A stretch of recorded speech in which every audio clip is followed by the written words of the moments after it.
Monet. You Monet. Go Will, go Will, go Will. You guys know what time it is. It is time for Will and Denise and Will on here on After the Week. And it is Sunday, February 19th. And man, we had a pretty, so much going on in the world of wrestling. Will, kick us off, man. How do you think this week went so far? What was your viewing experience yesterday? How did you fit in Elimination Chamber and Battle in the Valley? How did that? And also watching the slam dunk contest as well. I will watched say highlights of that, by the way. I saw that one guy, what was his name, Mac or something? Yeah. So here's the thing. I had my iPad, I had my phone, and I had my TV, all of which had something different going on it. And you know, because it's All-Star Weekend. Like, it was the funny thing. I said last week that wrestling fans were going to be humbled this week, and they sure as hell were, because I said that Twitter's going to be a reminder that wrestling's not the biggest thing in the world. Because as much as there was some cool stuff happening across Elimination Chamber, there was cool stuff happening across New Japan, number one trend in the world was still the slam dunk contest. Because look, that's how these things go. And I'm a big basketball fan, so I got to absorb it all. I'm going to watch the All-Star game tonight. But it was hard. It was hard to watch three things at once, especially when you have that little bit of ADHD with the. Actually, that kind of made it easier for me. But just being able to watch all of these things.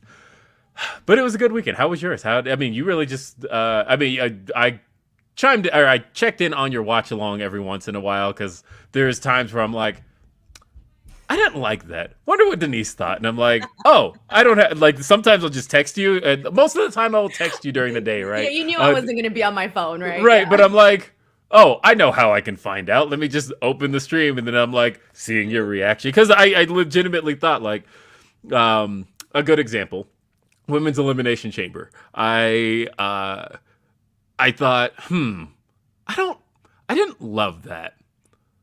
Normally I'll text Denise about this, but let me see how she felt. I jump in on your stream, and sure enough, you are like, I didn't love that. And I'm like, okay, cool. So I love how we all need, like, instant validation. Like, this is how I feel. Does anybody else feel this way with me? If you do, let's all be friends and walk together. You know, but I get it. And it's one of those things too, so yesterday I did, obviously watch along was like 3.5 hours long. Well, 3.5 hours, because I started 10 minutes before the stream. So it was quite a bit of time, there. No potty breaks, none of that. And then right afterwards, I did the post show, and that lasted over 2 hours. That was like 2 hours and 10 minutes. So I had, between the watch along and the post show, I was like stressed out because Sean was already waiting for me. He was like, we need to start. I'm like, Sean, I need to go to the bathroom. Like, I need to go, like, or else, like, I'm just finished my 3.5 hour stream. So I went to the bathroom, said hi to my husband, came back in, drank a little bit of water, threw my sweater across the room. And I was like, all right, I'm ready. Let's go. And so whatever time that was, so it was kind of crazy, but because of that, so by the time everything was done for me with Elimination Chamber, by the time I took a shower, got in my pajamas, end of the day, it was already midnight for me, which doesn't happen very often because, obviously being in the West Coast, I'm more privy to having wrestling end at a good amount of time. So I was so pissed I didn't get to watch Battle in the Valley yet. And so I'm hoping on based on what you say here today, whether or not what things I'm actually going to watch for the show. So Will, you're going to be my guide for today. Okay, cool. I will say, I thought I could make it, but for whatever reason, I've had some really early mornings. And the end result of that is that I fell asleep during Battle in the Valley, and I was not expecting to. And because the thing I was waiting for so much was Mecedes Moné versus Kyrie. And I got through the entrances, got a little bit into the match, passed out, woke up at the end, so I knew what had happened. I woke up at the very end of the entire show, and I could see them celebrating all of the stuff. I saw the post-match stuff with Okada and Mercedes holding their belts up, and I'm like, okay, I know how that match ended, but let me go back and watch it to see what I missed. And so you'll see where it falls on my list. This was you, Will. Hold on, I got a funny picture because you said that you just like knocked out, like, right? This was you. Yeah, that was me. In the middle of your day. That was me. I was like, okay, let's do this. And I sat down. I got excited for the match. I had like a couple of snacks, and then I start dozing off, and that was it. Oh, Long man. day, very long day, and only a longer weekend because it's President's Day weekend. So kids have school off. They've got a 4-day weekend, so it's gonna be. Oh, busy. that's nice. That's nice. All right. Well, there you go. That was our quick little show's over. Let's go home. Just kidding. All Yeah, right, exactly. You heard everything. We got to get into our best and worst of the week, and I have a feeling this is going to be an interesting episode for sure. But just a heads up, guys, if you want to help support this podcast, get your questions, your comments, your statements read here on this stream. We are more than happy whenever you guys send in super chats. We appreciate them a whole lot because for me in this particular channel, they keep me funded and they keep me funding Will to also come back and be on this channel. So Ryan Ben, Yeah, you'll know if I don't show up one week, then I just didn't get paid. So the bill didn't go through. Like all of a sudden, like past payment overdue. Yeah, it'll just be Denise and then just like Denise by herself like a block over, and I didn't get paid. Denise and Will, the whole intro, and then it's just Denise. Yes. Will didn't get the bill. There you go. I don't know, whatever. All right. Orion Ben 666 sends in a super chat saying, "Great night of wrestling. Don't care what feds you support. There was great moments for all. I'm still loving Monet's tribute to Hana." Oh, she did a tribute. Her whole attire, her everything. Oh my god, yeah. That is so nice. Okay, Orion Ben says, "Have fun." Thank you so much to Orion Ben. I'm so nice that she did that because I feel like, you know, with her and with Daphne and just that happening within such a short, I don't remember exactly like what the time difference was between both of those, but I just feel like I'm happy that they're not forgotten about and they've been consistently, you know, just remembered in like different moments. And so for this, like this was I guess it's really nice to do that. So I'm happy. Someone asked if I watched the press conference. I don't watch a press conference if I'm not at the press conference. I'm sorry. Will, is that weird? Like, do you ever watch a press conference that you didn't attend? You know what's weird is so I've been at every AEW press conference for the last like 2 years, right? And so but I missed one Ring of Honor one or two of them. And so what's really difficult is like I'm so in the habit of being at them that when it comes time for a question, like I'll be watching on my TV and I'm like, nope, it's not my turn. I'm not even there. What am I doing? Fucking idiot. And so it is weird to have these things happen and not be at them. I will be at the Revolution press conference, by the way, so I don't have to worry about that here. And I did. I watched. The hard thing is watching from the outside and all of a sudden having an opinion on it because I did watch the Elimination Chamber press conference.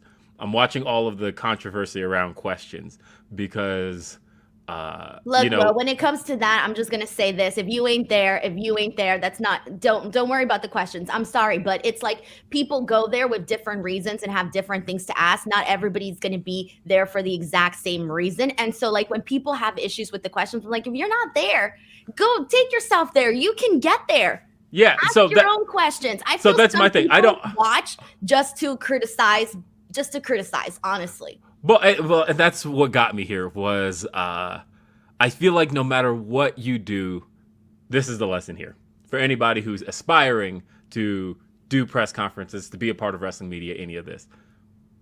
Somebody is going to have a problem with what you do. And a good example of that is if you ask too light of a question or something that people deem too light, a softball, whatever, there's the people who are going to jump on you, who are going to jump all over you and be like, why didn't you ask a hard-hitting question? Why didn't you follow up on this thing? Why didn't you blah, blah, blah? Oh, you're taking it easy on because you just want to be able to come back. People are going to tell you that.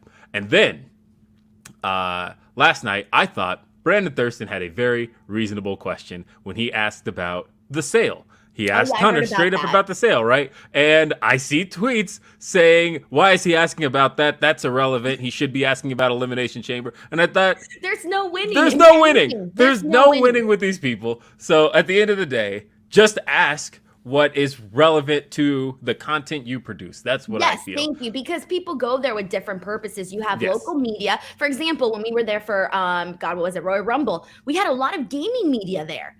There was a lot of local media that just want sound bites where they're talking about, they get the, so-and-so Bray Wyatt talking about San Antonio or whatever. Then you clearly have wrestling media. Then you also, and then on top of that, there's also more more niche stuff within that, because there's people that, you've got content creators that just want certain type of content. It's very different, and everybody goes in with a different need for that weekend. Absolutely. And we know this because we all go in there with a different purpose. And you see this when you go to media events. You see certain people doing things, other people not doing certain things. Why? Because everybody has a different assignment and a different reason to be there. Exactly. And I thought that obviously Brandon Thurston, guy who runs WrestleNomics, should absolutely be asking things about the economics of pro wrestling. That was a relevant question to his platform. And I thought anybody who has a problem with that question in this form, when the one rare time you get to ask Triple H about the sale of the company, I thought that was nonsense. To see people agreeing with him in that, people agreeing in that thread of people just criticizing it, I thought that was either way, you can't win. Just ask things that are relevant to the content you produce, and you'll be fine. Yeah. But you got to understand, there's a lot of people that don't know about this stuff, though, Will. That's the thing. There's a lot of people that think you have to fit a certain mold of what people think a journalist is, without realizing that that's an archaic view. It's super archaic to think that this person has to be exactly like that person, like this person and this person, because we have evolved, ladies and gentlemen. We're in 2023. People are producing all different types of content, and people are taking different types of roles. And this is one of the biggest struggles that I've personally have had, because, you come in doing something different, and Will, I'm sure you can attest to this for yourself too. You're doing something different, and it doesn't follow the same mold of what people think you need to do. It's like you're not progressing with the times. I'm sorry, the times are changing. Absolutely, I agree. We got a super chat here from Ricardo. El comerciante de Pepsi says, I'm at WK. Can't wait to watch. Oh, okay. He's he can't wait to watch Battle of the Valley. Lots of love. Okay. He's at work. Thank you. I was like, what's WK? I know. I was like, I thought my brain went Wrestle Kingdom. Are you watching? I'm like, are you watching New Japan chronologically? Because if so, yeah, you've got a few shows to catch up on, but you'll get to Battle of the Valley eventually. Right, that's what I was thinking. I was like, wait, hold on, I don't know what's happening here. But thank you so much to Ricardo, who's at work. Thank you for watching from work. Yeah, seriously, it's much appreciated, and for sending in a super chat. Anonymous Baddie says, y'all both looking sharp on here on this Sunday. So I got what I'm calling my Lita look right now, except the Disney Channel version of it. I got cargo pants on. You just can't see them. They're brand new, like a new look. You can kind of see them, and then I got the whole little get up here, skulls. I'm feeling my Lita vibes today. Let me tell you guys, while we're confessing things and admitting here that, so I am well dressed for Sunday because I have a place to be immediately after this show. And so I wanted to make sure I got myself dressed. However, I was literally getting dressed 90 seconds before the show started. And so up top, looking good, great shirt. Still in sweatpants though. And they don't even match. No, not in the slightest. I couldn't find my good jeans that I'm planning on wearing today. Don't have socks on either. But you got to pay extra for the feet. But so I just threw on my sweatpants real quick, and I'm like, I'll finish getting dressed later. I am halfway dressed for the day. So, but luckily, on these podcasts, all you see is this here. So exactly. Don't got to worry about it. Leonard Aarons III sends in a very generous super chat. Thank you so much to Leonard, who says, right now, Zayn Reigns is up there with Ospreay Omega as the best matches I've seen this year. That said, Sami should have won. Sami winning would have been a generational moment. Cody at Mania doesn't come close to this. Okay, so Leonard, I'm so sorry because I really appreciate your super chat. I really do. But unfortunately, I do have to disagree with a couple of these comments. And I know we'll get into more with Zayn and Reigns later on. But just speaking, I can't compare Zayn and Reigns anywhere near what Ospreay and Omega was. And I know people are going to be like, God damn it, how dare you? But that's my opinion, and I only talk about my own opinions. Will, did you want to chime in, or should we press on? We'll press on. This will get discussed as the show goes on. I feel so bad. Okay. Caden C sends in a super chat saying, if my moment isn't on your list, I swear. I don't know, Caden. I don't know. All right. I don't. Okay, so I'll say this. I don't think your moment's on the list, Caden. But the moment Caden, of course, is referring to is the fact that during MJF's entrance on Dynamite this week, MJF stops midway through the ramp, stares directly at Caden, takes his gum out of his mouth and chucks it straight in the face of Caden, hits him directly in the nose. Caden still has the gum. What? Oh, yeah. Get rid of that. Are you kidding me? Get rid of that, Caden. That's disgusting.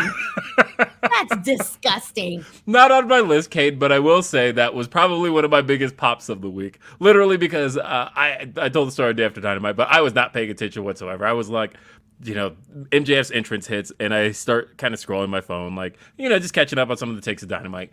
And then all of a sudden I get a message from Caden that says, "Let me know when you see it." And I'm like, huh? And I look up at my screen, and within seconds, I see MJF staring directly at Caden, and then just throws his gum right in Caden's face. It was great. If you haven't seen this part of his entrance, just go back and watch it. I missed it too. Oh, man. I'm so bummed. But Caden, throw the gum away, please. All right. No, if anything, I don't know. Look, I decided to use my media credentials to inquire about said gum, and I asked MJF about said gum, and the direct quote I got was that if Caden Cease sells this gum hold on, I want the direct quote. Let's see. It says, "Tell him if he sells it, he better give me a cut." So, bro, Caden could just start cloning MJF, make a bunch of little MJF, since now he has, some of MJF's DNA. Absolutely. All right, let's get into this, man. Third best of the week. We'll kick it off with you. What's on your list? All right. So, as some of you know when you watch this show right here, a lot of times things from Dynamite will wind up on this list. However, I think this may be one of the first times there is nothing from Dynamite on my list. Because Dynamite, for the most part, is a show that delivers good wrestling moments. But this week, they had none of that. And I thought I was one of the few people that felt that way. Oh no, Dynamite was because I didn't think it was rash this week. Yeah, I know. Yeah, not a good show whatsoever. However, I did actually think, for a change, Rampage had some stuff that delivered this week. I thought Rampage, and I thought this when I first saw the card. When I saw the card side by side, I was like, Rampage feels more like a Dynamite this week, and Dynamite feels more like a Rampage. That's interesting. I wonder if that's how it'll actually execute. And sure enough, it did. I thought that the main event of Rampage this week, Swerve Strickland going one-on-one with Dustin Rhodes, was an actual very good match. I wasn't sure what to expect out of this because Dustin, I've been convinced for the last 10 years, because that's the way Dustin's been presented to me, has been over the hill. But yet, over the last 4 of those 10 years, in AEW, Dustin always manages to come through, whether it's the match he had with Cody at Double or Nothing, whether it's the match he had last year with CM Punk. Dustin comes through when it's time.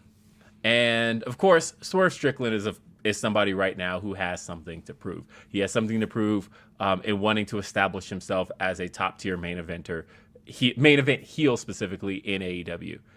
I didn't know that Dustin was the right guy to establish that with, but man, you know what I really love about AEW's presentation of Dustin Rhodes? I love how legitimate he's come off. I grew up with Dustin Rhodes as the Natural. When I first started watching wrestling as a kid, he was the Natural in WCW, and then he jumped over to WWF, and for a long time he was presented legitimately. And then somewhere along the way, somewhere around like late 1999 or like early 99, they kind of decided, you know what, Dustin's just going to be a guy that fills a little bit of a mid-card role, but he's never going to be somebody we take seriously. But I feel like these last few years, he has been so good at reminding us that this is a guy who is 6'6". This is a man who is a great natural athlete and a man that in his 50s can still go. I loved this main event. I loved how it presented Dustin. I loved how it presented Swerve sadistically, and how well Dustin came off as somebody who wasn't willing to put up with Swerve's shit.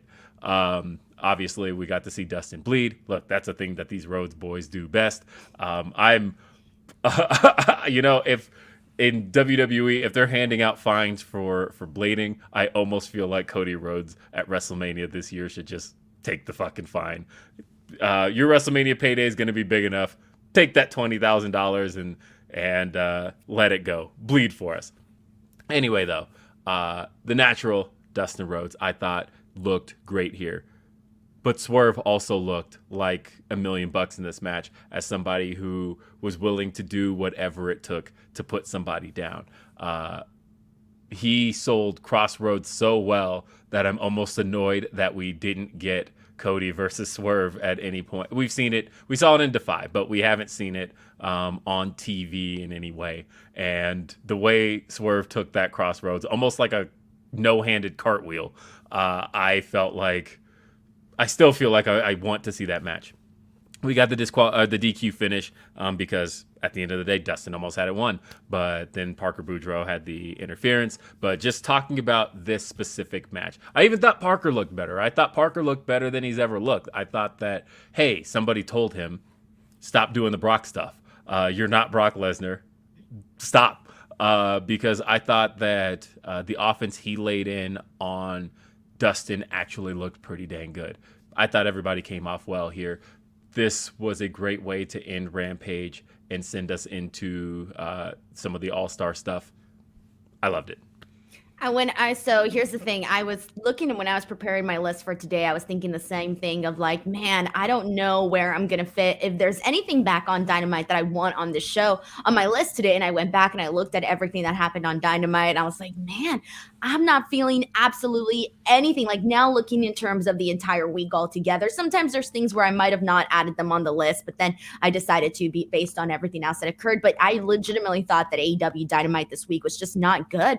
And it was it's weird too, because I feel, and I kind of already knew this too, with the card heading into the show, I thought that it felt a little bit weak, but then I thought, you know what, for the most part, AEW Dynamite delivers all the time, even if there's a card that I'm not so interested in, but this one kind of just didn't deliver the exact same way that it normally does.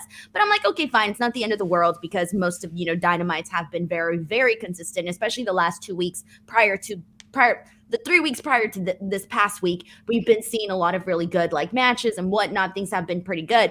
But that being said, I almost put this one on my list here. I almost put it on here because this was the best thing that AEW did this entire week, in my opinion, because they did a really great job building to this. And even just I was talking about this. God, when was I talking about it on the Friday show when Dustin was doing his promo about Swerve and his tattoo and Doritos and this and that, and then we get the attack.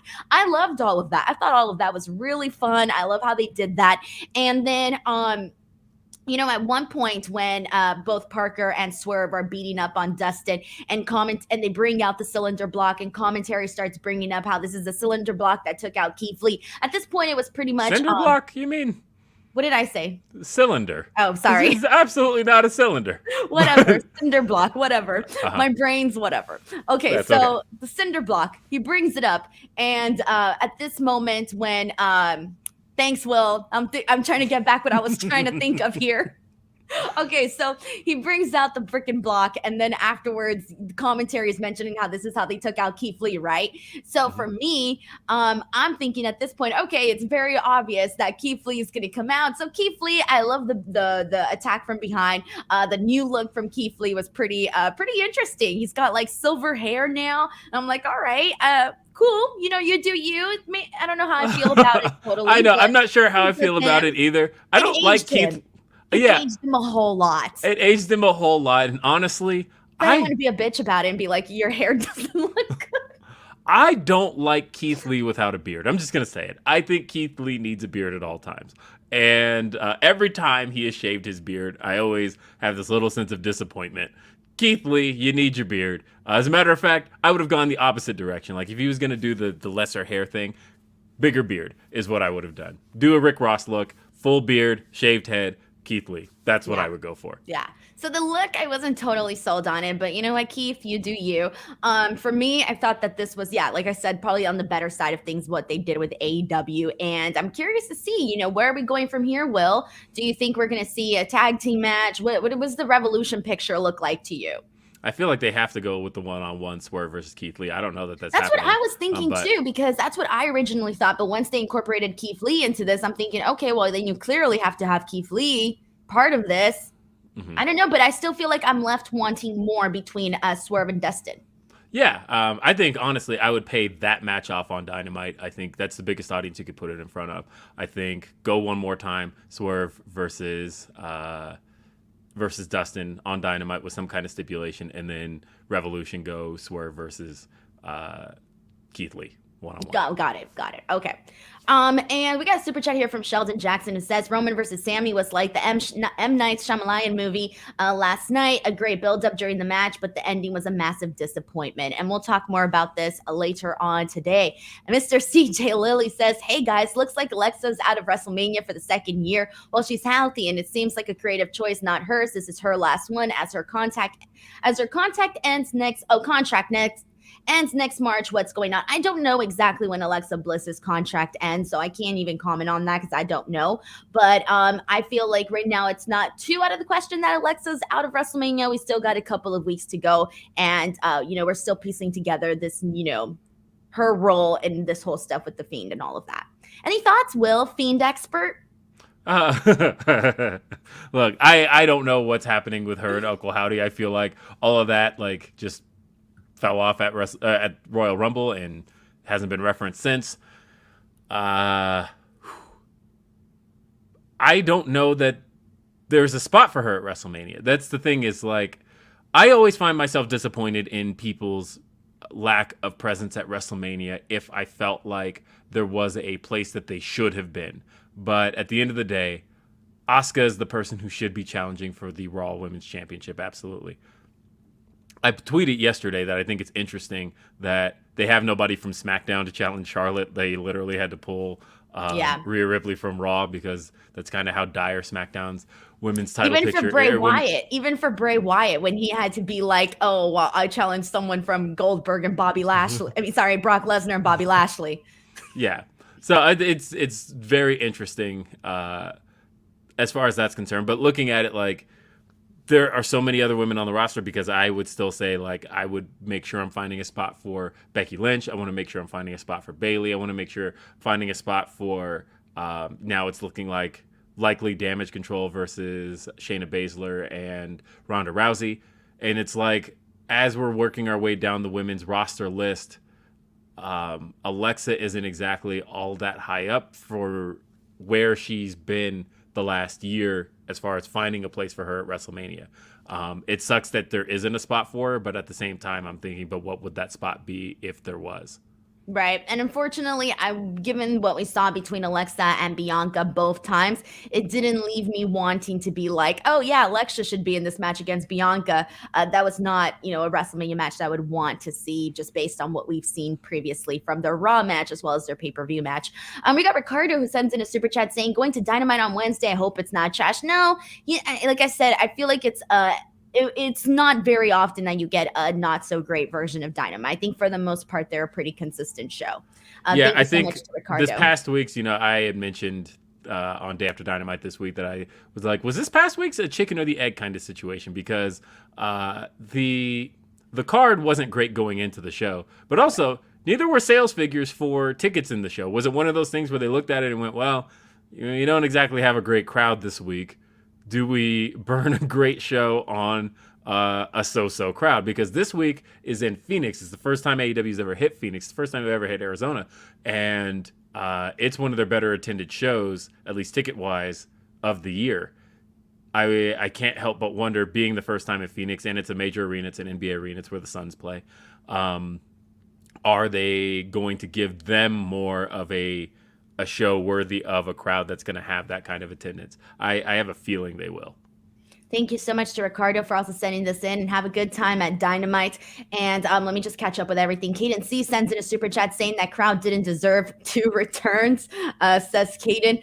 We got a super chat here from Tyrone Kid who says over under 50% Asuka gets the WrestleMania win. I know you love percentages, Will. I don't think she's going to win at WrestleMania.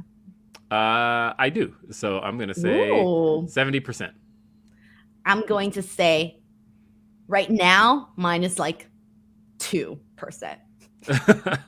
So I think that at this stage, the way that she's being built, she seems to be getting built in a way that is positioning her strongly against Bianca Belair. I don't feel like she's coming off as one of her kind of lesser challengers. If she loses, it's going to be one where they make her look like $1 million in it.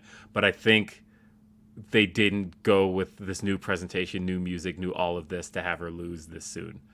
Right. I feel like, to be honest, I personally feel like right now I'm settling with Asuka and Bianca, because I know the match is going to be good, but clearly we just found out that it's going to be Asuka. But I feel like because it was just too predictable that Asuka was going to be the person to win this Elimination Chamber match, I feel just a little bit like, okay, this is what's handed to me. I'm just going to take it. Am I necessarily like completely riveted? Maybe not, but I feel like I'm gonna wait and let it play out and see how this whole story is going to unfold. Like, again, I know I'm gonna get a good WrestleMania match out of these two, but that's kind of where I'm at right now. Like, I'm not too interested at this moment, personally. But thank you so much to Tyrone Kid for also sending in this super chat as well. Okay, and we got one here from Joe Compton who says, Jey Uso couldn't pull the trigger and finish the job. Thoughts? Oh, we'll get to that, Joe. We will get to that. I don't want to disregard your super chat, but trust me, we will get to that. Thank you so much to Joe Compton for sending that in. All right, so now let's go ahead and press on from here, and let's get into my third best of the week, Will. And so I was debating, like, where should I go with this one? Again, I told you I didn't pick anything from the AEW side of things this time around. So I've decided to go with a match that I didn't expect to put on here whatsoever. And it ended up being the mixed tag team match that I wasn't looking forward to at all at Elimination Chamber. I didn't care for it at all. And the fact that I didn't care about it, I didn't even care to see it, and I actually felt very entertained during this. The main reason being Beth Phoenix and Rhea Ripley going at it like two dominant alpha females. I'm sorry, I was completely here for those interactions, and I just loved everything that Rhea and Beth did here. I didn't necessarily, and this was something that I spoke about in the Fightful show, I would have liked to see Finn Balor and Rhea Ripley get the win, but I don't think that it took away from the stuff that they did within this actual match. I loved just Rhea and Beth trying to overpower each other. Both of them power bombing, the other guys in this match. And like, for me, that was a pretty good moment. So I enjoyed it. And at this point in the show was like the third match or something. I wasn't a fan of the Women's Elimination Chamber match. I wasn't a fan of why do I keep wanting to say Goldberg? He's like in my head or something. I wasn't a match. He's like, for some reason, again, I wanted to say Goldberg. I wasn't a fan of Bobby Lashley and Brock Lesnar. And so for me, it's like, okay, at this point of the show, this was the best thing during the time period that we were in. Thoughts on this, Will? You look like I couldn't read your face on this one. I'm just laughing at the chat because Sean's in the chat. Sean's just trying to get attention because here's the thing, Sean, my YouTube channel has way more subscribers than yours now. Hey, I am on both, so I don't have any dog in that fight. As a matter of fact, I have more content on the other one. So at the end of the day, I will not stand for this. Okay. Now, Will, this is a war, okay? Step aside at this moment. So Sean's on here trying to get some damn attention. We got a super chat here from S. Martinez 281 who says, can you guys use your media connections to ask Tony why they keep skipping Houston, Texas? They were in Houston last year, and they were in Houston the year before. You guys get a show once a year. That's pretty good. I was going to say, well, LA's gone in like a show once a year. Yeah, I don't think... 2 years. Yeah, the last 2 years. It hasn't been so bad. They've hit Houston twice now. As a matter of fact, Houston got to a cappella sing Chris Jericho's theme song, which was still one of the coolest entrance moments I've ever seen. Well, he wants more than one show per year. Who can blame him? There's a couple cities that get like a bunch per year. Thank you so much to S Martinez 281 for sending in this super chat. All right, so second best, Will, you're up. Alrighty. So my second best thing this week on any other week would have been the best thing to happen this week, and that was the men's elimination chamber match, in which I put Sean in timeout. of course Muted in the chat, biatch. I am not in this whatsoever. Anyway, men's elimination chamber match. There was so much for this match to prove, because in this men's elimination chamber match, we saw 6 competitors competing over the United States Championship. We saw Austin Theory defending the title against Seth Rollins, against Bronson Reed, against Montez Ford, against Johnny Gargano, and against Damian Priest. Look, I think that going into this match, I had some concerns, because when you watch Raw on a regular basis, it is hard to deny a few things. 1, Bronson Reed is not over.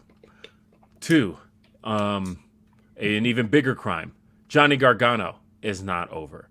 And I think even Damian Priest he's in an act that's over, but I think he's a piece of it that the people care about the least. And then on top of that, you have Montez Ford, who everybody sees as this breakout singles act.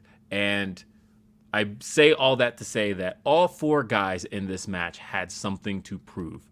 And I think that all 4 of them proved it in spades. You had, I think let's start with Bronson Reed. Bronson Reed, I think, needed to establish himself as an unstoppable monster force. And I think he did that better than he's ever done it in this match. He looked like $1,000,000 getting to have some of the spots he had with everybody and looking like the guy everybody feared in the match. So much so that he was the first eliminated, but he was eliminated in a way that made him look unstoppable, because it took everybody to take him out. And I thought that by the time he was done, the way the fans were reacting to him throughout the match, everything that was done for him made him look better than when he walked in. So I was very, very happy with the way he was presented in the match. And then I look at somebody like Johnny Gargano. Johnny Gargano, I think I would have liked to have seen him look like more of a threat in the match, because at the end of the day, I don't think he looked like somebody who could have had it won. But I think that his performance in there was outstanding. I think that I've had problems with the fact that somebody named Johnny Wrestling hasn't gotten to show off his wrestling on Monday Night Raw. Here, though, he looked so good, and he got to do what he does best, and that's wrestle. I thought that the reverse powerbomb into the Rana spot with Seth Rollins off the top of the pod looked phenomenal. Great production work on that, not showing everybody just standing around on the outside, because that's the thing that a lot of people forget to do. But Johnny Gargano got to look very, very good. Like I said, I would have liked to have seen him look like a little bit more of a threat. Maybe at some point look like he could have had somebody beat, and I don't think he did. But I thought that as a wrestler, he looked great here. And then the breakout star of the match was Montez Ford. Montez Ford was in there just looking like the singles wrestler that people all know he could be. Montez, he will start with the spot of him that gave me so much anxiety. I was just like, please don't slip. Please, like, I don't want anything to go wrong here, because there's so much that could go wrong. Like, for example, because you kind of need that core strength. If he had lost his footing, he was screwed. But there's so much that could have gone wrong. But him doing the spider crawl up to the top and then cannonballing onto everybody on the ground was amazing. Then on top of that, he got to be the guy to take out, if I remember correctly, he pinned Bronson Reed, didn't he? He pinned him after the splash. Yes, because they all did the three. So again, everybody hit their finishers on Bronson Reed, but at the end of the day, the person who got the pin was Montez Ford. And then Montez Ford, of course, gets to get the elimination on Damian Priest as well, with the electric chair spot, which was kind of scary looking at the way that Damian Priest landed. But again, I thought Montez Ford got to look like a singles competitor. He got to look like somebody who's ready for that spot. And so thinking about how everybody walked into this match and how many people walked out better for it, this was very, very good. And it was entertaining. It was exciting. It was electric. I even appreciated the little bit of genius around Montez. Of course, the way he was curb stomped on the outside of the ring, which of course I always have a big problem with the visual of any black person being curb stomped on Black History Month. But either way, that was of course used to have him brought out of the chamber. Now immediately my thought was, okay, Logan Paul's running in. It's just a matter of when. But the genius piece I liked here was when he was being helped out of the chamber. And then he stumbles a little bit on the stairs. And I saw everybody kind of collectively go, oh, is this real?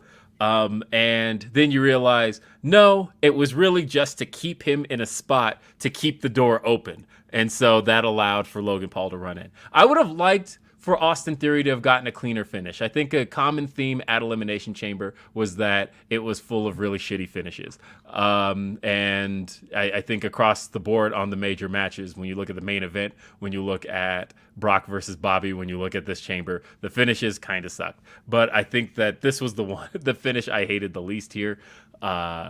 And it allowed Austin Theory to ultimately walk away with the United States Championship. This was great.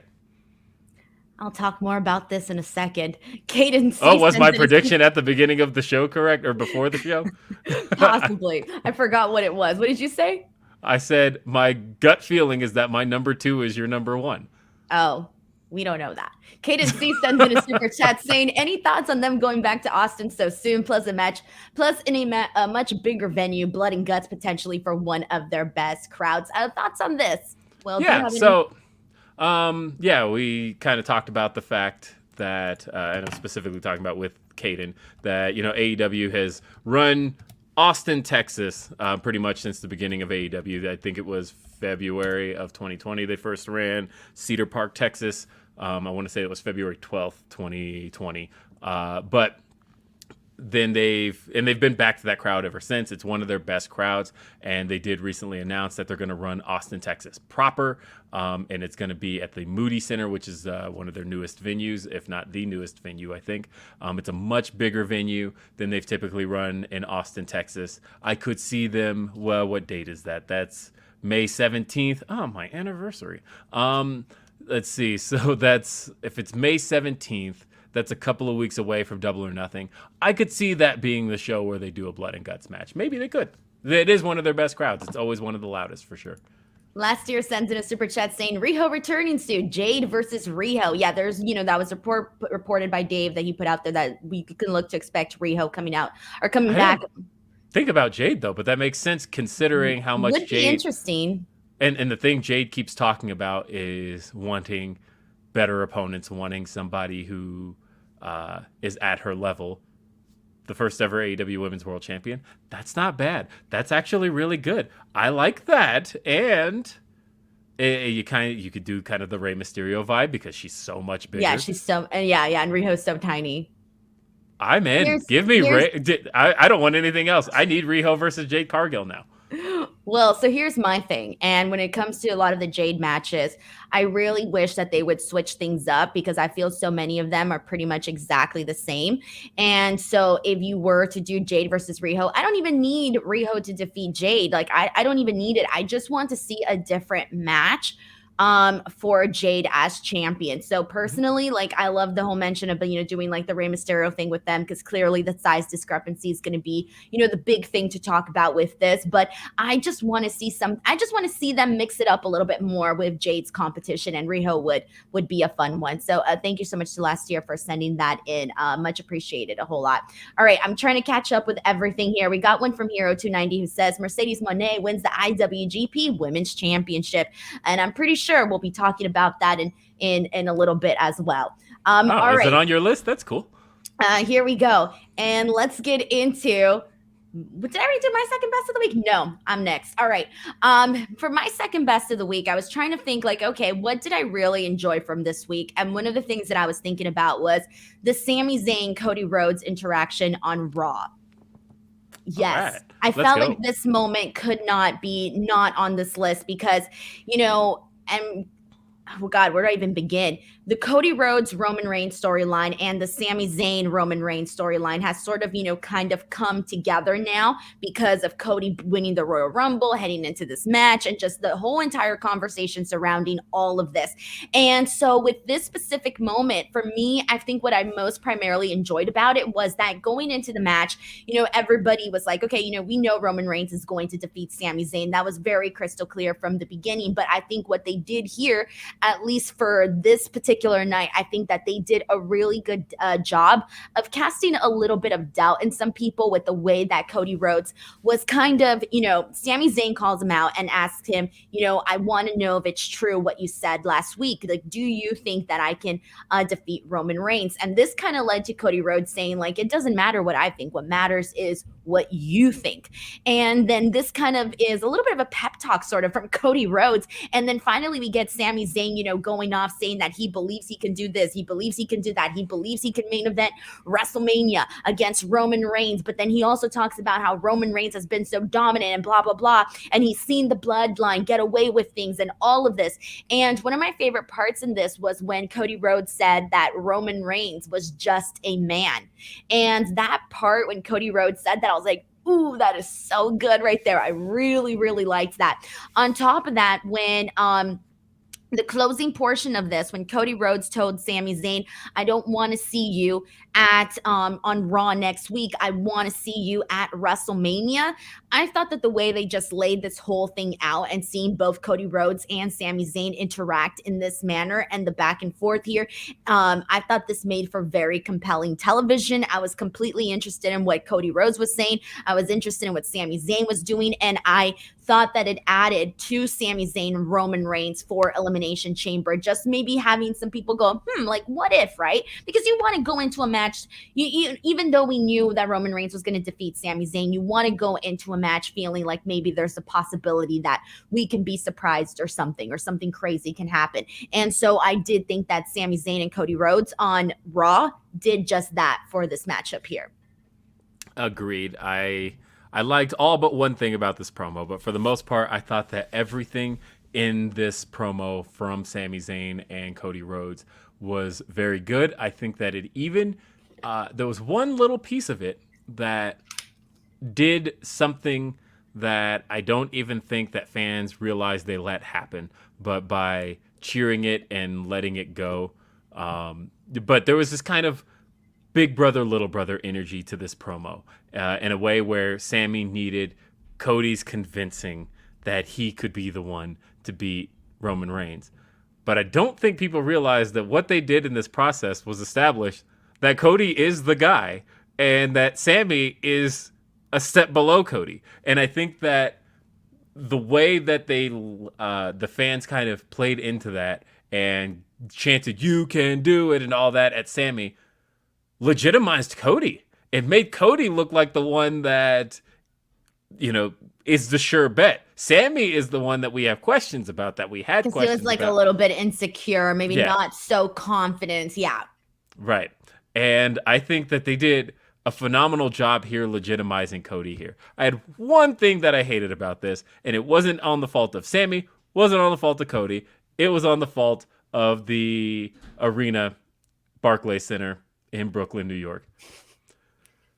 I think chanting "This is awesome" in a promo is the stupidest thing imaginable. I get why you would chant that in a match, because you are impressed at the action you are seeing. When you chant it in a promo, and in the promo, there's nothing happening that would warrant that other than the fact that you like it. The issue in this case is that with promos, the wrestlers have to be reactive to what the crowd is doing. And so, in the moment that "This is awesome" was chanted, Cody almost just had to ignore it. He just paused for a second because nothing he was saying would warrant going, you know what, guys? This is is awesome. awesome. And then like getting back to what he's doing. The way that I took that, because I do agree with you, because it's like, okay, how do you react to that, right? But the way that I took that from the fans chanting "This is awesome," I took it more as them going like, "Oh, we're loving that we're even getting this like conversation between Cody Rhodes and Sami Zayn." You know, so that's the reason. That's the reason why I didn't hate that. I just kind of thought, okay, well, you know, they're chanting "This is awesome" because they're just, I don't know, happy to be here in this moment. I know, and I get that, but like as Sammy's like pouring his heart out and talking about, I don't know if I can do this, and Cody's like pep talking him, and the crowd's chanting, "This is awesome," and I'm just thinking that has nothing to do with the context of what's happening here. I feel like in promos, chants should be within context. I like you can do it as a chant. I thought that was like, okay, one, it gave me very like Water Boy vibes, but also you have Sammy who is doubting himself, and I think that was a good chant to play into it. But in the sense of "This is awesome," I think that it didn't fit the context of what's being chanted, and I think you leave the guys with nothing to react to if. Like, I can't imagine. I'm thinking back to some of my favorite, like, two-person confrontation promos. And I'm thinking about Regal and MJF from last year. And thinking, that wouldn't have fit in that one for sure. Not even a little bit. It was awesome, but I think that if somebody had started chanting "This is awesome" as he's tearing him down, it would have been. There's no promo where I don't think it's weird. I thought it was weird here. But this one was different though because nobody was tearing anybody down. I don't think anybody was tearing anybody down, but I think that the doubt that Sammy had in himself in that specific moment didn't warrant. Yeah, for him to go like, imagine if Sammy had to be the one to react there and go, "Yeah, guys, I don't know if I can beat Roman. This is awesome." Like, this doesn't make any sense. Okay, when you point it out like that, yeah, it's definitely no. That was the only thing I didn't like, but otherwise, I think that the two of them in the ring together was magic, and I think that it really helped sell that Cody is the guy, and I think that WWE has needed to do that pretty much since this all started, and this was a great way to do it. Exactly. So I did love this moment. Granted that "This is awesome" chants were questionable, but you know what? I think that the actual content that we got between Cody and Sammy definitely warranted my one of my favorite things that we saw this week. Yes. All right, so here we go.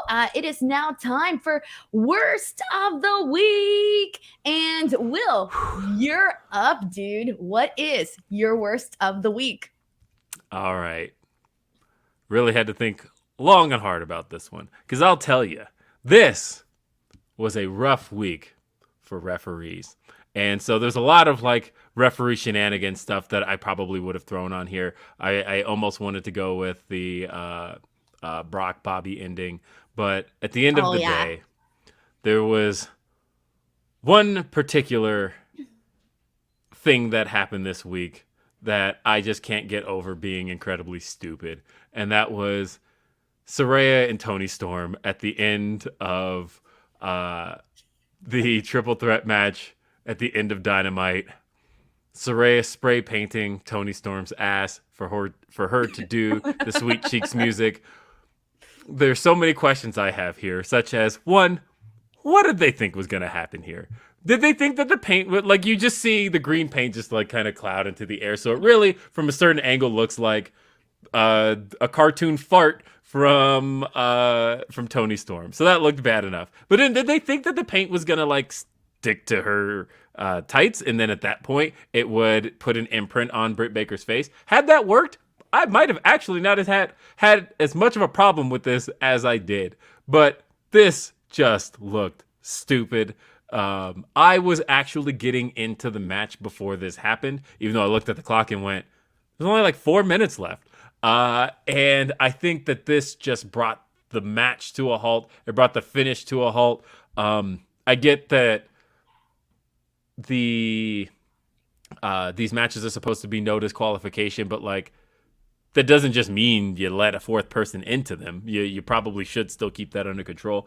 I had so many problems with this, and I was very much looking forward to this as a main event. I was happy Ruby Soho got the win in a main event. I think Ruby Soho has actually gotten to look better than she's looked these last few weeks than she has her entire AEW run. I think since she's come back, she has felt like one of the star players in the division. Very good thing here. But man, did this just bring it to a halt.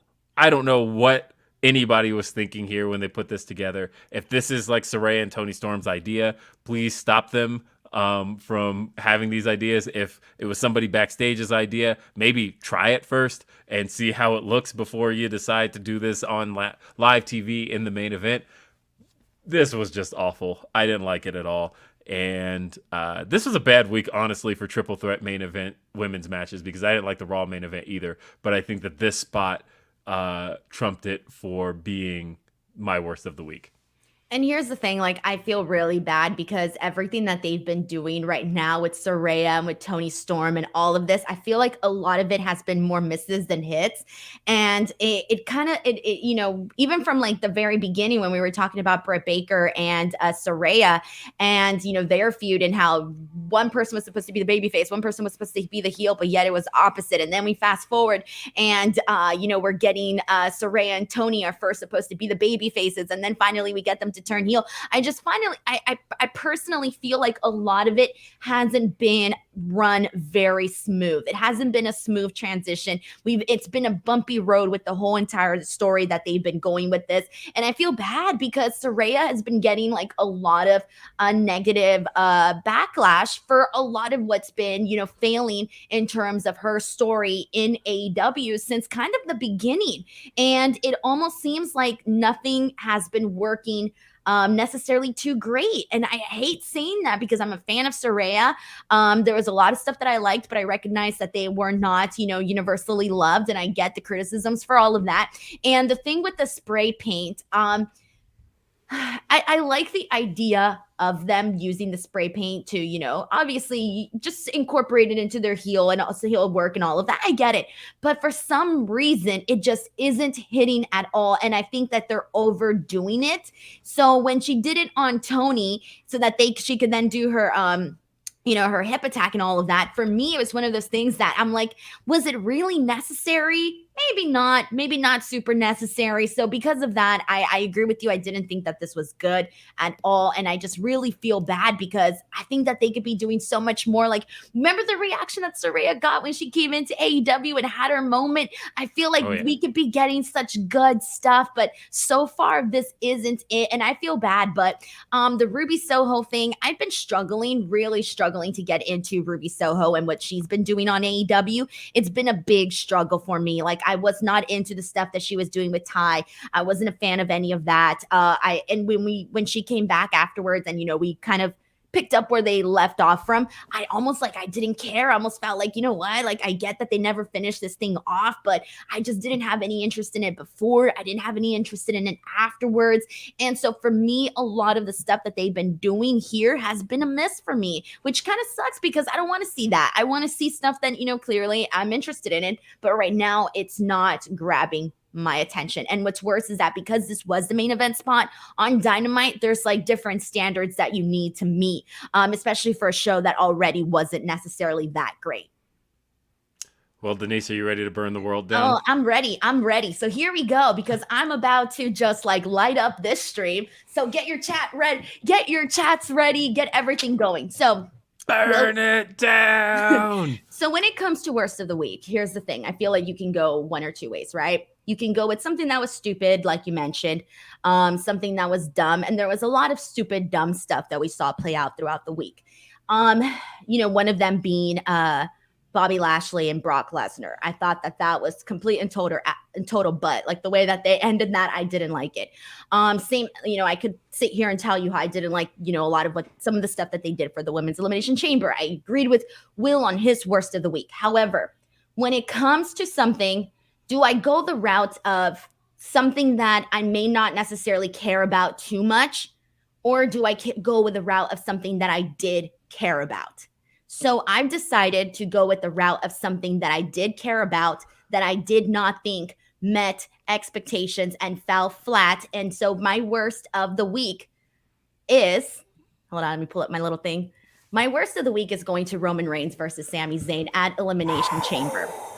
And the reason for that is multiple reasons.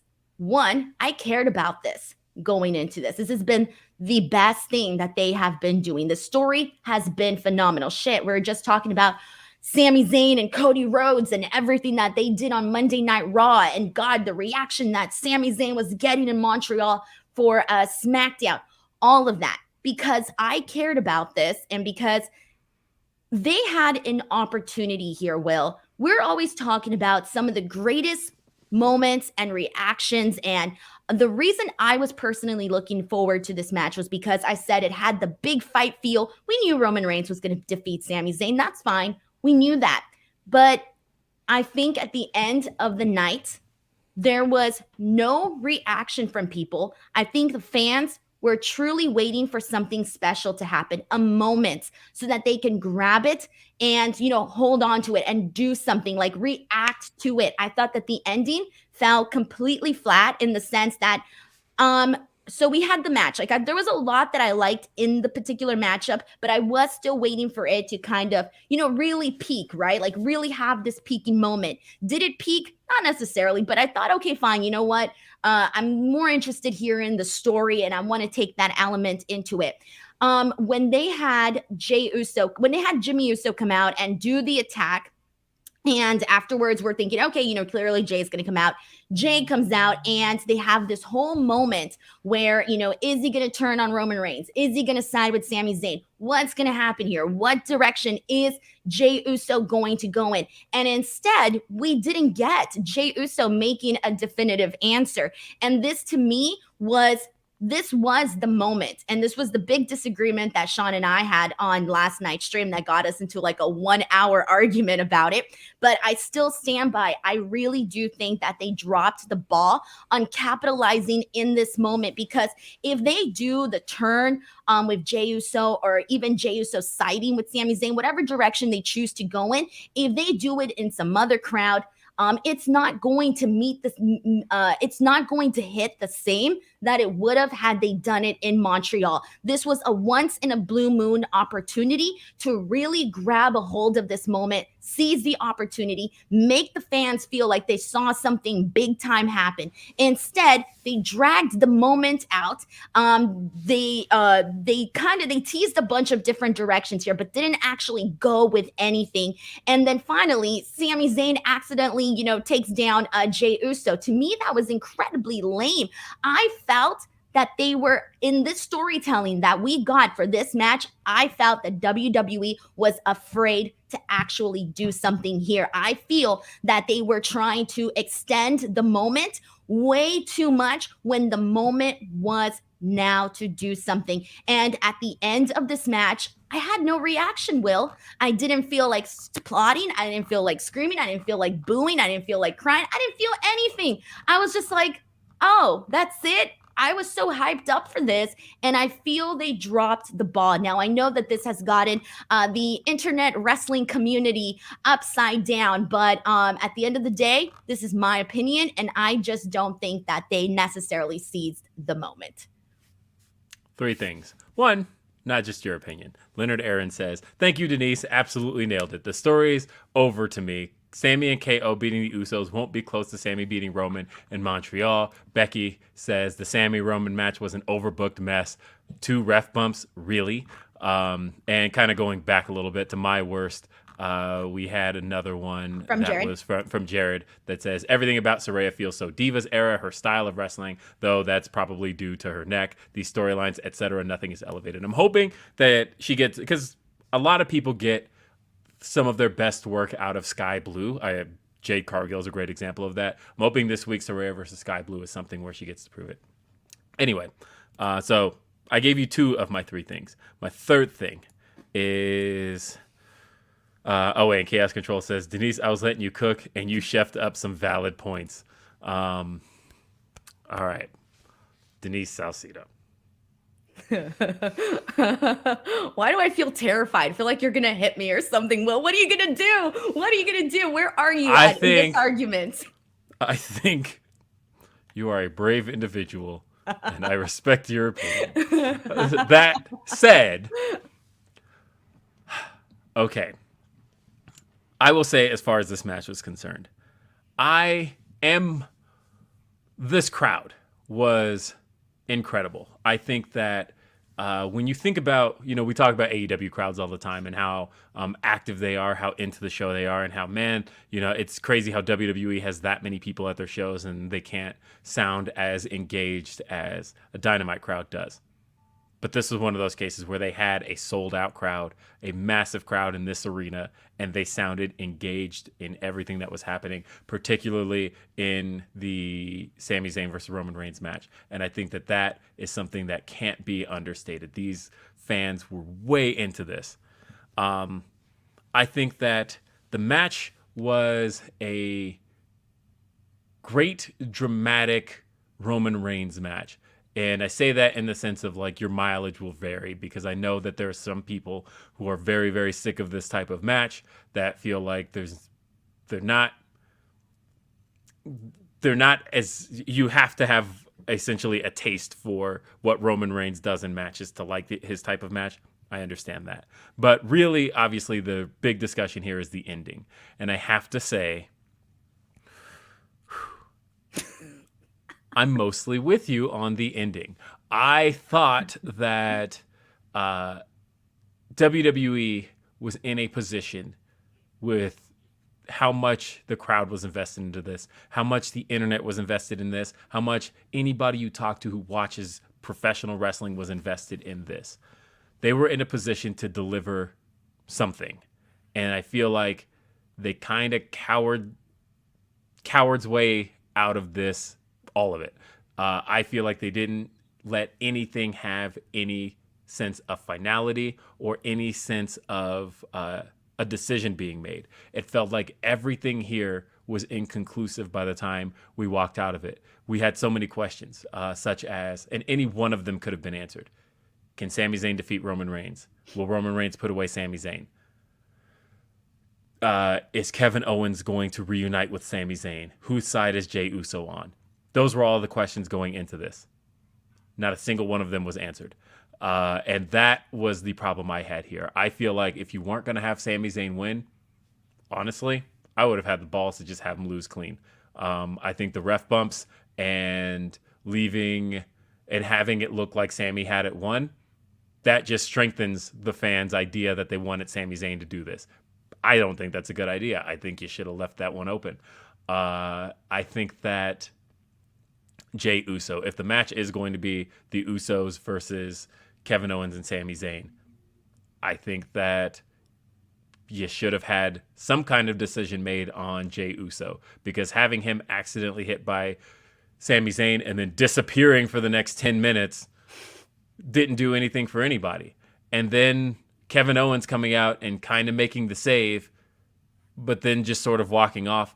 I thought everything after Jey Uso went down was flat. And this was from somebody who was engaged in this match, who was excited. I thought that all the way through, I was like, oh, I bit on a couple of those falls. I thought some cool things were going to happen. Honestly, from the ref bump, I was like, oh, this is where we're going. Okay, maybe that's fine. But then they did the second ref bump. And then, again, like I said, having Jey not make a decision at all and having him just kind of disappear and Roman then win the way he did with the chair shots, I thought was flat. I didn't like the way it ended at all. And I think that it was kind of cowardly. I think that with that crowd, you could have given them something, because I think even if you had Roman defeat Sami clean, that would have at least given the crowd a sense of, damn it, we were rooting for our guy, but he just didn't do it. Damn. And you could have had this like overwhelming deflation from the crowd, which is a good reaction in itself. It's at least a reaction. It's at least a reaction. Right. Yeah. I think that if you had Jey do the turn, which it sounds like they're going to leave some conflict in there, but if you had Jey do the turn, then at that point, at least you would have given the crowd something to be angry about. If you had Kevin Owens hug Sami Zayn, you would have at least had hey, we didn't get what we wanted here, but man, that's a feel-good ending. You didn't give them that. You didn't give them anything to give them a conclusion here. And to me, I think that they took such a coward's way out of what was an exciting, well-built thing. I was not angry enough about this to make this my worst. But I will say I didn't like the finish at all. I didn't. But I liked the match. I liked the match and I was into it, but the finish was not for me. There was a lot of good moments in this match. And you mentioned, biting for a couple of those near falls. So did I. Sami going in there in the middle of, with the way that Roman was like talking shit to like Sami's wife. And then finally, Sami getting a little bit of an upper hand and finding a way to even go in there and smack a kiss on his, like on his wife. Like all of that, like little things like that, I thought really did kind of give something. But yeah, I feel that's what I was basically saying. Like they didn't give the fans anything to really react to, whether it was anger, happiness, anything. And it kind of just left people standing there thinking, okay, well, that was all that for where we're at right now. So we do got a couple of super chats here, and this is from Mr. CJ Lilly, who says, who gets more unjustified hate, Alexa or Saraya? They say or do even post about their partners during Valentine's Day, and they both can't win. I'm going to say Saraya. I think the amount of hate that I have seen towards Saraya has been very crazy. I see it because I've posted, clips of her from the scrums on my Instagram. Oh my God. It's horrible. And the words that people use to talk about women is very ugly. I've spoken about this before, but it's so different when they're talking shit on a guy and when they're talking shit on women. It's night and day. I do think Saraya gets the most hate when it comes to these two people. And then let's go in here. We got a couple more super chats here. This one is from S Martinez 281, who says the fact that Kevin came out after the match was over to give the crowd some kind of joy while they leave the show. It was after the match. It was after the match. Those did not matter. It was Drew Roman ending again. Bleh. Thank you so much to S. Martinez for sharing your thoughts and for sending in a super chat. I appreciate it a whole lot. Did you want to add anything to this, Will, or should we just hop on? Okay. I can see that. All right. And all right. So there you go. And just the people kind of arguing in the chat saying that the story wasn't meant to conclude here. I'm not saying the entire story was meant to conclude. Of course not. Yeah. No, and nobody thought that. Obviously, the WrestleMania is where the conclusion comes. But I think that at some point, a question needed to be answered here. And any one of the questions, I'm not saying even all of them, I'm saying any one question that people had going into this match should have been answered. And they basically left us exactly where we were last week. And I don't think that justified the price of the ticket, basically. Right. See, here's the thing. Like, the argument is not who should have won. That's not even the argument. We knew Roman Reigns was going to win. That's fine. That's not even the argument here. The other thing was like, there's people say, no, you're just fantasy booking. Fantasy booking a good ending is not, or just like an interesting ending, to me, is not fantasy booking. Fantasy booking is like when you say, I specifically needed this, this, and this, and to happen. We wanted something to feel like there was anything to even be excited about or to react to. Like I said, the fans wanted to go home feeling like there was something worthy to talk about in regards to the actual, culmination leading up to the ending there. And that's where I feel we didn't get there. And I do agree. That's why I said, like, it felt like they were afraid. And, you worded it differently with them coming in terms of like more of a cowardly response to this. And that's truly what I do feel. Like, this doesn't mean the argument is not the ending of the story should have been here. That's not the argument at all. You're telling me that just because Jay let's say Jay would have actually made some sort of, decision here, whether it was to stick with Sami or turn or whatever, that the story would be over? Of course not. That would only catapult it and lead you to say, hey, I'm going to see what else they're going to do the following weeks. And think about all the stuff that they could have done leading up to WrestleMania with a decision, with a moment, something more important, feeling like it actually happened on the show.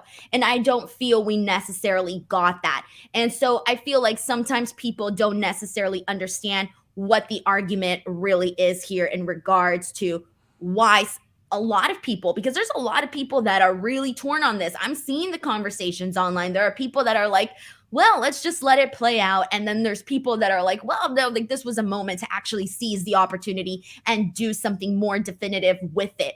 That did not by any means necessarily mean that it would be the end of this story. Patchy Rick sends in a super chat, a very generous super chat. Thank you so much to Patchy Rick, who says, I was bummed at the first ref bump, but I screamed at the second one. I'm a Royals fan that attended Game 7 of the 2014 World Series. Sometimes the home team gets beat. Thoughts on this, Will, since I know you're a big sports fan? Yeah, of course. I was working with a company who sponsors the Royals in 2014 at the time, so that was kind of a big deal at the time. I remember all of that. What I am saying, though, is, I mean, yeah, sometimes the home team gets beat. And again, so the reason, guys, it's not so much a fantasy booking thing. I'm more so thinking about the grand scheme of things with WWE as a whole. I'm thinking about how a lot of people sitting around on the internet are saying that they don't believe in Cody Rhodes, that they don't think Cody Rhodes is the guy to face Roman Reigns. And the one thing that I was just applauding when we talked about Denise's number 2 was that talking about Denise's number 2? Yes. Thank you for applauding my number 2. But either way, when we were talking about that, so disgusting.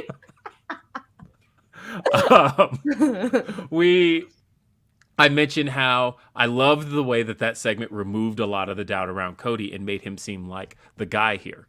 One of the things I think they took a step backward on is that anybody who felt like Sami should be the guy, do they feel any less that now? I feel like if there was any inkling, and I don't think the fans are going to turn on Cody, but the way people keep saying, the way a lot of people are trying to will that into existence, I feel like increasing the doubt around the possibility of Sami Zayn being champion instead of removing all doubt, to me, harms the WrestleMania main event in a sense that you're now just get those people who were firmly behind the idea that it should be Sami aren't going to feel any less that way now. If anything, now they feel more that it should be Sami, because we've now visually seen on 2 occasions in that match, Sami Zayn had Roman Reigns beat. Why would he not be entitled to something at this point? Why is he not the guy to make his way into a match? Because literally, we saw this 2 years ago. Bryan Danielson had 2 matches with Roman Reigns in which he had him beat, and but the number 1 contender was Edge. But at that point, now how can we deny Danielson his match? And we ended up with the triple threat. Now I feel like you have a case made for a triple threat, and I don't think they're doing the triple threat, but there's a case made for it now. And I think that they didn't do right by the possible Roman Reigns and Cody Rhodes main event. Thank you so much to Patchy Rick for also sending in this super chat. Very generous of you. And okay, let me catch up. This one is from Shane Haas, who says how they follow this up will be interesting. I mean, to be honest, I'm just a little bit like, okay, well, I feel a little bit less interested. I'm not gonna lie here. I do feel less interested. I'm just more so of like, okay, clearly they're just doing anything they can to extend it and actually give us some sort of conclusive anything, really. Thank you so much to Shane Haas for also sending in the super chat and getting your thoughts in. Let's press on from here. We actually have another one from Ricardo, who says, I think I agree about Sami and Roman. Thank you, Ricardo. Again, everybody's entitled to their own opinion. This is entertainment. We're not talking about politics here. This is actually not so serious, you know? So at the end of the day, it's pro wrestling, it's entertainment, it's subjective, and you can, agree, disagree with whatever you want. Keon Jarrett sends in a super chat saying the match was great. The ending was meh, but much respect for Kevin Owens coming out to give the fans what they want. But the storyline ain't finished though, LOL, says Keon Jarrett.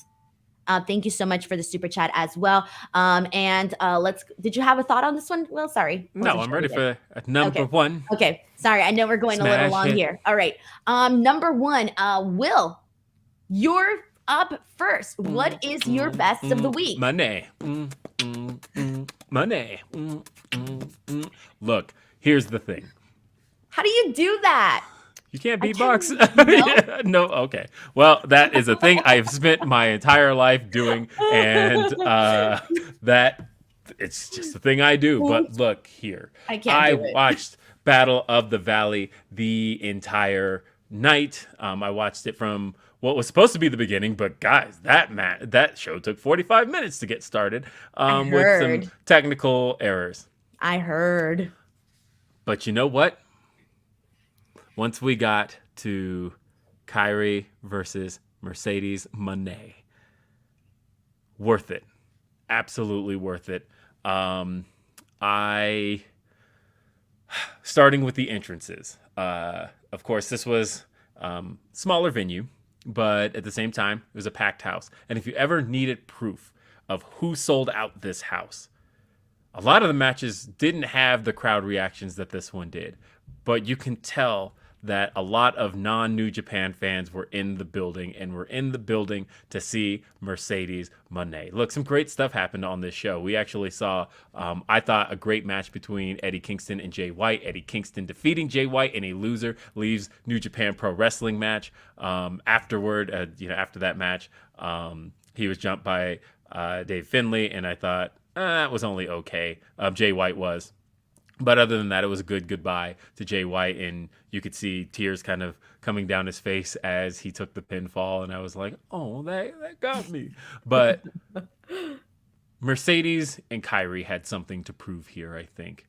And I believe they did it, and did it with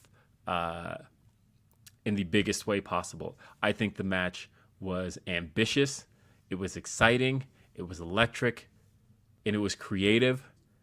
I mentioned how this was a rough night for referees because this match also had a ref bump, but I almost groaned when the referee got knocked out in this match. My initial thought was, I just saw ref bumps and I'm tired of ref bumps. But you know what? The way it was used was very smart because talking about some of the action of the match to begin with, I thought, again, just creative spots. One of my favorite spots in the match had Mecedes hitting the Eddie Guerrero Three Amigos, but as she goes for the third, and she even kind of shimmies with it, as she goes for the third, Kairi reverses it and spikes her with this DDT. Again, just creative stuff here. There was a Cazadora in the match that looked phenomenal. Just as a whole, everything was smart. But then even when the ref bump happened, and the ref bump happened via Sasha pulling the ref, I got to get in the habit, Mecedes pulling the ref into the line of fire and ref getting knocked out. And Kairi looks like, what the hell did you do that for? And gets pissed. And then drags Mecedes out of the ring, and they end up brawling outside of the ring. And this ref bump wasn't used as a way to get some bullshit interference off or have a false finish happen. In this case, the ref bump was used to suspend the rules for a moment, because at that moment, then Kairi's like, fuck the rules of this match. We're going to fight now. And they go outside the ring and they start fighting up on top of the stage, and they do the table spot outside, which all of that wouldn't have made sense with the referee would be calling the back end. One of them would have gotten counted out, all of that stuff. And it was literally just used in a moment to suspend the rules, and didn't necessarily throw a bunch of convoluted stuff in or put the finish of the match in question. It was just to turn this into more of a fight for a moment. I liked that. And I thought that was a brilliant use of the referee. We saw Mecedes hit a Bayley to belly in the match. And of course, the crowd, knowing that Bayley was in the crowd, you can almost see people all turn around and go, hey, that's the thing for her. And they all start chanting Bayley. I thought that was cute.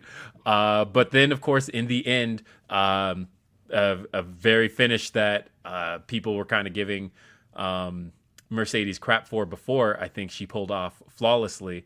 And at the end of this match, some of my favorite women's matches that have taken place on U.S. soil have mostly involved Sasha Banks, Mecedes Moné. And to me, I think this is up there as one of her best. To me, this is up there with Bayley from TakeOver. I think it was a moment when she got that victory, and you can almost just see this dreams come true sense over her. Of course, we talked earlier about her Hana Kimura attire and the hair and all of that, and that was very cool in commentary, making sure to mention all of that. Shout out Ian Riccaboni for breaking down all of Mercedes's accolades as she's making her way down to the ring, talking about everything she's won, talking about her as the, SB Female Athlete of the Year, all of that stuff. I thought commentary was really selling her as an all-time great. And this to me is up there with her best matches. This was very, very, very good. I had to watch it a second time. I've watched it now, I guess, technically. First time, again, I passed out. Second time, I watched it in full because you had texted me asking me how it was. And I'm like, I don't know. I didn't finish it. And I'm like, well, I guess I should. And so I went back and I finished it. And then I was like, that was really good. And then I watched it one more time this morning just to be certain I felt as strongly about this as I was making my list as I did. This is, I think, thinking about the fact that she walked away from WWE. A lot of people questioned her on that. A lot of people questioned, is she doing the right thing? She's betting on herself. Does she actually have it? I think even coming out of Wrestle Kingdom this past January, there were a lot of questions around, is she actually over? Is she the star she thinks she is? The moment was kind of flat when it happened, when she attacked Kairi. Do New Japan fans even have the patience for women's wrestling? And I think she answered all of those questions here and proved she is who she believes she is and believes that she's worthy of the moment she believes she is. This was phenomenal, and I can't wait to see them run this back. Well, I'm happy that you painted this. Like, it makes me excited to watch it because I didn't get a chance to watch it, as I mentioned at the top of this stream. So, here's the thing too that I want to mention is like you touching on whether or not people were expecting her to be back or not be back. I think that you got to respect Mercedes for really going out there and doing something different, because I've said this before. She could have taken a bunch of easier paths. She could have gone back to WWE. She could have just gone straight to AEW. She could have just stuck with, just doing, red carpet appearances and this and that. But she went a different route because it was, her dream, the thing that she wanted to do. And I feel like you got to respect that, and I'm really happy that she got her moment. So I can't wait to watch that. Sheldon Jackson sends in a super chat saying, I like the David Finlay heel, just as long as he doesn't become the new leader of the Bullet Club. Who would you have become the new leader of the Bullet Club? So Will, since you watched this, walk us through what happened here. Yeah, so I mean, pretty much after the match was over, Dave Finlay makes his way in and he does attack Jay White. And I was worried because I was like, oh no, is he the new Bullet Club leader? Because that's kind of out of nowhere. The way he runs down Jay White, he really runs down everything Jay White's accomplished and talks about him kind of walking away from it all, and that he is that it's all for the taking and he's coming after it. And it was just more so about Dave Finlay looking to become the new ace of New Japan in terms of the top heel, and less about, I can't use the term ace, I guess, because that's already reserved in New Japan Pro Wrestling, but becoming kind of that new top guy in place of Jay White. But I don't think it was a Bullet Club thing. In terms of who the leader of the Bullet Club is, I don't know. I'm worried about even continuing the Bullet Club at this stage because it's kind of been a bit on life support for the last 3 years almost. I think Jay White's been keeping it alive, but Jay White is, I don't know. Jay White has kind of been the exception. Whereas when I look at the rest of the Bullet Club, I'm just not in a place of feeling like this faction needs to continue in the way it is. So I'm not the guy to answer that, I guess, is the answer. Anime Otaku says, I love that Riccaboni explained the ladder under the ring in the homicide match. And then we have one from Devil Kazuya who says, Will and Denise are not snowmen reliable reporters. Obviously, this is a nod to the Ariel Helwani, Tony Khan feud. Also, I would like to clarify, I am a content creator. Media personality, not a journalist, never claimed to be. Exactly. All right, moving on from this, my best of the week. And okay, so for me, this is something that we already touched on. And you were right with what you said, that your number 2 would be my number 1. And it was the men's elimination chamber. Now, Will, you pretty much ran through what happened with that. So I just want to highlight a couple moments here. I'm glad that Austin Theory retained the title, because I really do think it benefited him just a whole lot more to actually, just hold on to the title. And even with the ending, I didn't mind the way that they did it, because to me, it falls in line with Austin Theory's character. And when they did the whole injury angle with Montez, dude, I fell for that for like a good period of time, because it took so long for us to see what was coming out of it. Because when they started taking Montez out, and I thought that Austin Theory was going to use that opportunity to like cheat or something. And then when that didn't happen, I'm like, oh shit, like something's really going on here. And you mentioned that last little tumble that he did at the end, where he kind of goes down a little bit. I'm like, oh my God, either it's a little bit too dramatic, or you could take it both ways. It's a little bit too dramatic, or you're thinking, okay, this is something serious, whatever, right? So when Logan Paul finally comes through, you're like, okay, this is why they did what they did here. But they sold me a ticket to that. I was so kudos to them on that. But that's glad. Amazing, because I literally was like, okay, had Logan Paul, let's go.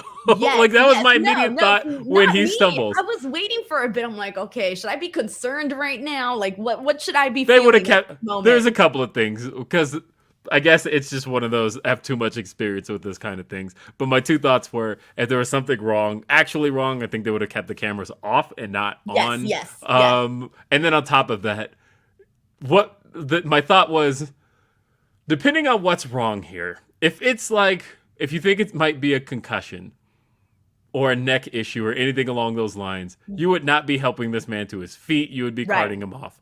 And so I felt pretty comfortable. Like, I think everything's okay. I second guessed myself. At first, I was like, okay, this is going to be Theory. He's going to get his moments to cheat right now. And then it went on a little longer, and I'm thinking, maybe he really is hurt here. And then afterwards, I'm like, okay, finally, no, he's not. So it was one of those things where I thought they did a good job with this little injury angle that they did, and having Logan Paul come out. And I'm freaking stoked about Seth Rollins, Logan Paul. I mean, we pretty much knew since the Rumble that they were going to go this direction for WrestleMania. I'm stoked for it. I'm here for it. I'm ready. Johnny Gargano, I thought this was probably the best we've seen from him on the main roster thus far, because they've really dropped the ball on Johnny Gargano. You touched on that earlier, and it's true.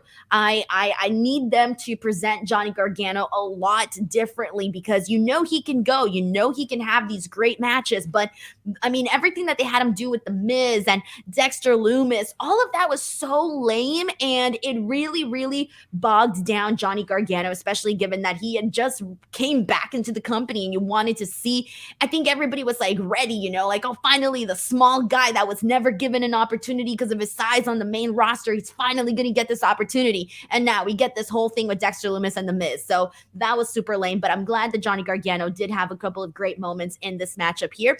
Damian Priest is another one. I thought he did phenomenal in this match. I loved everything that he contributed into this matchup. I thought they gave him a lot of good moments here. Really good stuff there. Bronson Reed, I have been liking, these quick little squash matches that he's been having on Raw with Akira Tozawa and Mustafa Ali. All of that was really great. So I was happy for Bronson Reed. He was somebody that I was really looking forward to in this match, and I thought that he did his part too. The way that he was eliminated was really fun and made sense for Bronson Reed, given his size and everything. Montez Ford, though, was the highlight of this Elimination Chamber. Like, he was the person that you're coming out of talking about, because he did so freaking great. I mean, he went in there, the second he went in there, he just brought like so much energy, sped everything up, had a lot of really great interactions. You mentioned the moment off the, the very top of the Elimination Chamber, the way that he climbed up there, set himself up, and then just threw himself down. That was freaking great. I mean, there was a lot of really good stuff that they did with Montez Ford here. And I think this was kind of the, I don't know if you needed any proof, because you already knew Montez Ford was good. So I don't even want to say you needed proof, but this was just a further example of why you should be doing something also in the singles realm with Montez Ford. Now, here's the thing. I don't want the Street Profits to break up. I would like them to stay together, but also have them do stuff, individually. But yeah, this was great, man. The Elimination Chamber, top to bottom for the men's, I thought was phenomenal. I loved everything about it. And, And just seriously, kudos to Montez Ford for giving us that creative spot, because I was looking forward to seeing something unique in this chamber, because that always feels like, I don't know, it makes the chamber a little bit more fun for me. We get a super chat here from Sheldon Jackson, who says, wanted to ask you both of your thoughts on the fact that the Intercontinental title hasn't been defended on a PLE since Clash at the Castle almost 6 months now. Sheldon brought this up on my watch along yesterday, and I didn't even realize it till he said it. And that bums me out, because I love Gunther and there's so many opportunities to be had with Gunther. It's not like you're sitting there with a champion that isn't great. I'll say this. Let's look at this from a different angle, and maybe from a more positive one. That's not to say the title hasn't been defended at all, because like when we look back at Shinsuke's run, the belt like didn't get defended in the months it wasn't on pay-per-view or PLE. But if anything, I think they're doing a really good job drawing attention to the title on TV, which is where the majority of the fans are. He is having big title defenses, and they're main event matches when they happen. So I'll at least say that I'm not so bummed about it not being on a premium live event at the moment. Just because I wouldn't have put Madcap Moss on a premium live event. There's no way. But at the same time, getting the match on TV to showcase what Moss can do, I think, is a better idea. So I'm not so down on that. That's all. Last year sends in a super chat saying, any chance of more than one women's match at Forbidden Door 2? What would you like to see? Shida versus Ryu Hader and versus Utami would be awesome. How do you feel about this? Well, for me, I mean, I think like definitely, given how stacked Tony gets those cards, I wouldn't mind seeing. You know, it just really depends. Yeah. No, I think there would be this year, just because of the fact that last year the issue was there's only one women's title between the two companies. There was the AEW Women's World title, specifically talking about world title. TBS was there at the time, but talking about world titles. But now, in the same way that Forbidden Door had both the AEW title defended and we also saw the IWGP World Heavyweight Championship defended, I think you can do a IWGP Women's World Championship defense and do an AEW Women's World Championship defense and have both defended. So I think we will. Thank you so much to last year. I almost have no doubt that they do both. I hope they do. I hope you're spot on that one. Thank you so much to last year for sending in this super chat. Alrighty, so that's pretty much our show. Seriously. Hey, I want one last guess. One last prediction. What do you think Tony Khan's announcement is on Wednesday? Oh, yes. I was talking about this on my show on Wednesday, and my predictions are, okay, so I have a couple. One of them being, I think he's just going to make an official announcement about Ring of Honor TV. The other one is maybe some more information on the London show for 2023. And then there was another one, and for some reason I'm blanking on my other prediction that I had, but those were my main two predictions for what I was expecting from Tony Khan's major announcement. What are you thinking? The problem is, I don't think it's Ring of Honor. Oh yeah, someone else mentioned Forbidden Door 2, and then also the video game thing. So those were some of the things that were brought up on the show. Yeah. I'm gonna throw out a bold prediction, because why the fuck not? It? All right, are you ready? Yes. I think we get, because his wording, and granted, this is just a bold prediction. I don't actually know anything here, but the wording of it is an important announcement. Now, usually when it's an event, he'll say it's a major announcement or a huge announcement. But this is the first time they said important announcement. I think some of the mystery around CM Punk gets answered. Oh, shit, Will. And what do you mean? Because here's the thing. If he wasn't coming back to AEW, here's the thing, though. If he wasn't coming back to AEW, there'd be no announcement. So then the announcement would be he's coming back. Would it not? Because if he's not coming back, you wouldn't make an announcement. But if he's coming back, you would make an announcement. Yeah. Either that or it's the dates for the UK shows. Because the UK show's already been announced. So that's not necessarily an announcement. It's now more so of okay, here's confirmation of what we announced before. Like, they already did that. So I don't know what this is. But I don't know. I just feel like important announcement feels weird. I really serious? Look, I am still in Punk watch mode. I get it. Maybe I don't know. I'm more along the lines of that's what I think. I think it's gonna be more of like the Ring of Honor stuff where he's gonna make like an official announcement on that. That's why it's important. I saw a Backup Hangman. Shout out Backup Hangman. He had the tweet of, "No, they're gonna announce the second dance at what was it? At United Center, and literally just leave it at that. And I thought, damn, that would actually be pretty good. Oh my goodness. All right. Well, there you go. That was After the Week for Sunday, February 19th. I want to thank you guys always so much for coming in here to the channel. Please, if you haven't already, subscribe. I just surpassed 91,000 subscribers, making the way to 100K, which has been a pretty long journey. So please, if you haven't already, click that subscribe button. There's tons of content to check out. Also, you can now become a YouTube member here. If you want additional content, I'm posting all of the Wrestling Rewind episodes up for members only. On top of that, you're also getting bonus videos. I posted a video of Will and I interviewing fans at AEW, All Outside. I posted a interview that me and Sean did together that was pretty funny, pretty silly. If you guys want to check that one out as well. I did a studio tour. I'm doing like a bunch of different videos. We also did a fan live stream where people actually were able to hop on to the actual stream and meet up. And there's been different perks each and every single month. Last month, we did a Royal Rumble pool. So something a little bit different each month. But please, once again, if you would like to become a member, you can just go ahead and join here. But that is pretty much it for us. Will, please let the people know where they can show you some support. You can show me some support on my Twitter. I am at WilliamRBR. I host a ton of podcasts all the time. I don't even know what podcasts I've got coming up this week. I think I'm going to be on Four Finger Discount next week, which I'm really excited for. Podcast reviewing The Simpsons. Recently had Cole Cabana on. It's a great show. And I'll be reviewing one of my favorite episodes. And hey, don't forget, in case you forgot, Denise, but next week we will not be here at our normal time. Oh, shit. I did forget. Damn. Oh, yeah. We were going to be on at a later time at 4 p.m. Pacific Standard Time. Yes. Yes. 7 p.m. Eastern. So don't miss us next week, but don't come early because we won't be here. But we will definitely be here at a special time. And that is, as Denise said, 7 p.m. Eastern, 4 p.m. Pacific, right here, youtube.com/Denise Salcedo. Bless you for remembering that, because even I forgot. Yes. Alrighty. Thank you guys so much. We'll catch you next time.